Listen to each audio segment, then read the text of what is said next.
New York Giants fans. Tiki Barber says, man, y'all got a decision to make. Are you going to bitch and moan? Are you going to get behind this New York Giants team going into the future and have some optimism? We going to see, and we going to talk about it. This is New York Giants Full Access with your boy Big Pat Sports Talk, and we going to get into it, man. So let's talk about it. New York Giants.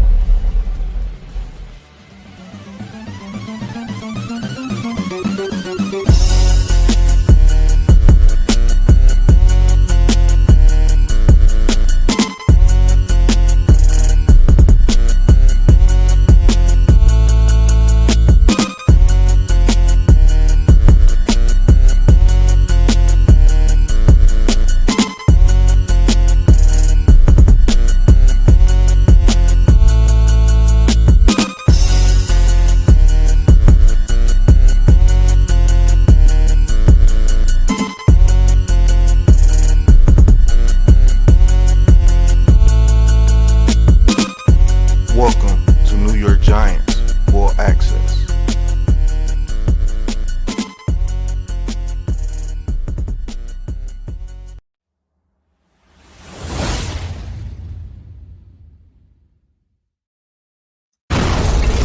All right, man. All right. Hey, listen, we are going to be talking about Mr. Tiki Barber, man. He said, look, Giants fans, are y'all going to keep crying and complaining and talking about the past?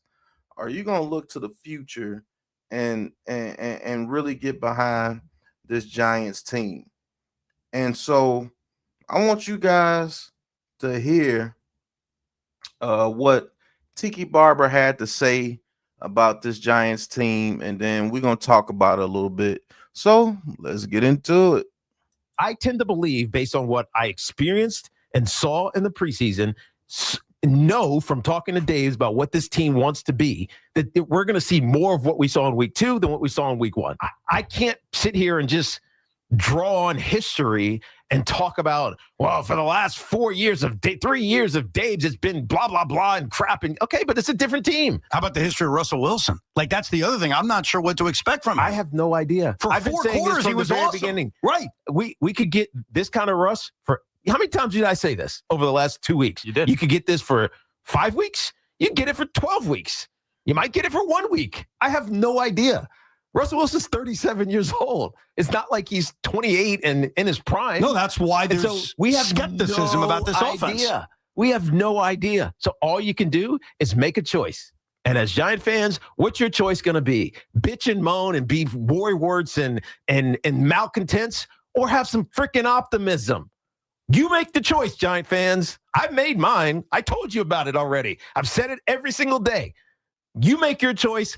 I've already made mine. That's all I can do. I'll give you something optimistic, Teak. While I'm skeptical about their offense and them continuing even close to this pace, you know what I also think? What's that? Their defense is a hell of a lot better than the way they played against Dallas. Okay, so you heard what Tiki Barber had to say and his constituent said about this team moving forward. And I have to say, I agree with him to a certain extent. See, you Giants fans have been bitching and moaning and complaining about everything and saying everything. Oh, this guy's going to get injured. Oh, this guy's not going to do anything. Oh, this guy's trash. This guy is sorry. This guy this guy that. We have no talent. We have this. We don't do this. We don't do that. And blah, blah, blah, blah, blah. I get where Tiki Barber is coming from, and he's absolutely correct in that aspect. See, people don't understand the words that coming out of your mouth have power. So if you continue to be negative, guess what? You're going to continue to get negative results. And that's a trash mindset. You know what I'm saying? Like, oh, I'm going to talk negative until they do something, and then I'm going to jump on the bandwagon. No, shut up. Go sit down somewhere. And then when the team gets good, go sit in a corner and be quiet. Don't cheer for this team like you've been behind them this whole time. That's like somebody trying to start something, and all you did was complain and say that they can't do this and can't do that. And then when they do it, you got your hand out. Nah. Go stay on that side, man. It's the same fan base that want to Saquon Barkley going, and then when he goes and win a Super Bowl, oh my God, we're so stupid. It's the same fan base that destroyed Daniel Jones his whole career here. He goes over to the Colts, and he's one of the best quarterbacks in the league so far after these 2 games. Same people that wanted Xavier McKinney out of here. He goes to the Packers and he balls out. Same people that didn't care about Julian Love. Same people about Leo Williams. Same people about a whole bunch of other players on his team. And then when they leave and do good, now all of a sudden, oh, the Giants are so stupid. No, man, shut up, bro. You were one of the people that wanted him gone. So sit back and shut up. And maybe the Giants might do something good if you shut up and quit saying all this negative stuff about people all the god dang time. Like, dang, bro. If it's that bad, leave. So I get that aspect of it.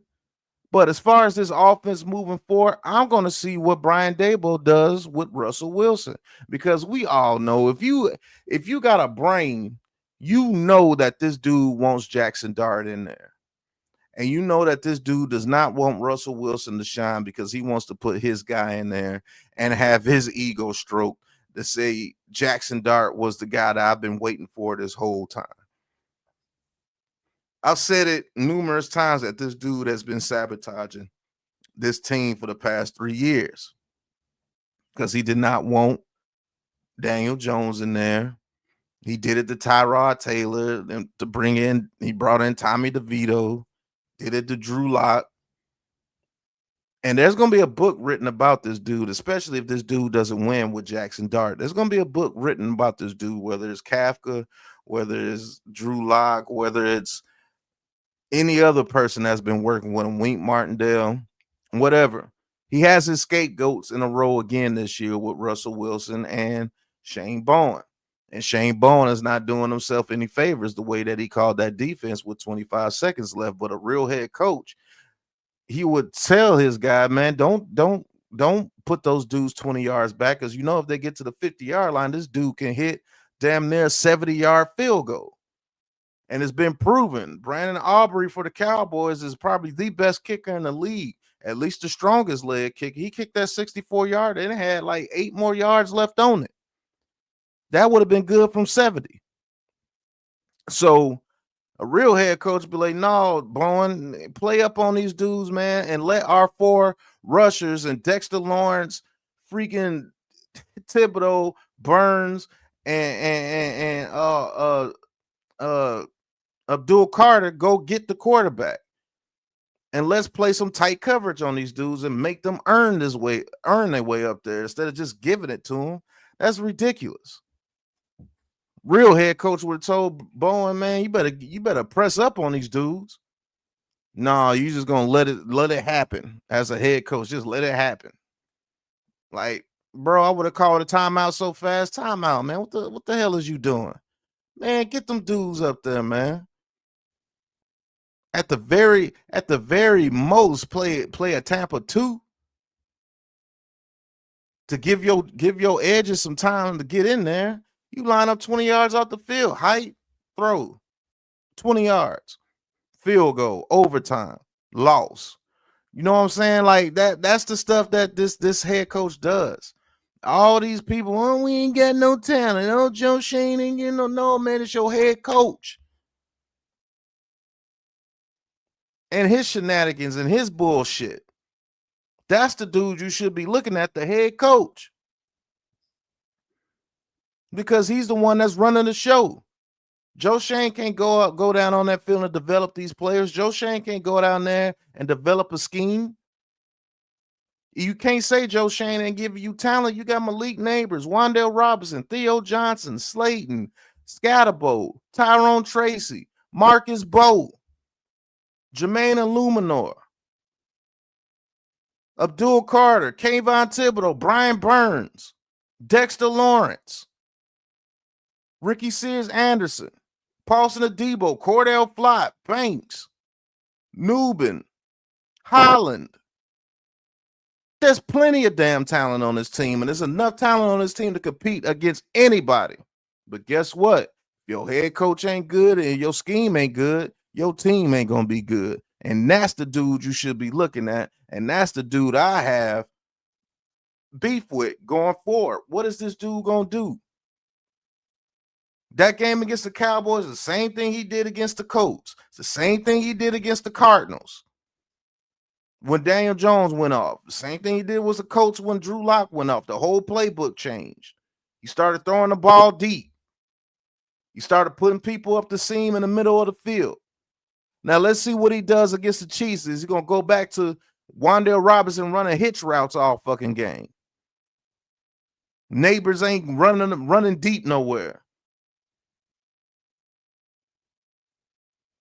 Is it just gonna be comebacks and runs up the middle again? That's why I say it's sabotage, because it is.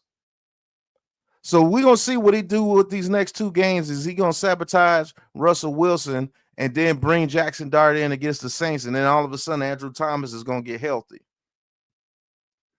We'll see.